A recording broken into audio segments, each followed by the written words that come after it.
ചില ബന്ധങ്ങളുണ്ട് നിലനിൽക്കുന്നുണ്ടെങ്കിലും നഷ്ടപ്പെട്ടതിന് തുല്യമായത്.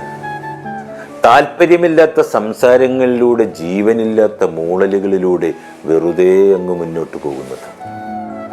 മൗനത്തിനും പറയാനുണ്ടാകുമെന്നേ വാക്കുകൾ കുത്തിക്കീറിയ മുറിവുകൾ, കാണാനൂലാൽ തുന്നിക്കെട്ടിയ കഥകൾ.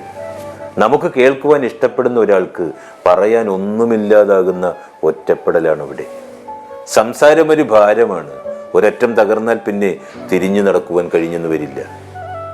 ഒരിക്കലും നഷ്ടപ്പെടരുതെന്ന് കരുതി തെറ്റുകൾ മറന്ന് അവസരങ്ങൾ കൊടുത്തവരായിരുന്നു അനവസരത്തിൽ തനിച്ചാക്കി പോയവരിൽ ഏറെയും. ഹൃദയം പണയം വെച്ച ബന്ധങ്ങളിൽ പലതും അപ്പോൾ ഉടലോടെ ജപ്തി ചെയ്യപ്പെടുന്നത് കാണാം. ഒരു കാലം വരെയും എല്ലാവരും വർണ്ണപ്പട്ടങ്ങൾ തന്നെയാണ്. പിന്നീട് അങ്ങോട്ട് ആരുടെ കയ്യിലാണോ ചരടിരിക്കുന്നത് അതുപോലിരിക്കും അതിൻ്റെ വർണ്ണപ്പകിട്ടൊക്കെ. ബന്ധിക്കപ്പെടുന്നത് ഹൃദയങ്ങളിലാണ്. അവിടെ നിന്ന് ഒഴിഞ്ഞു പോയാൽ ജീവിതത്തിന് അർത്ഥമില്ലാതായി മാറുന്നു.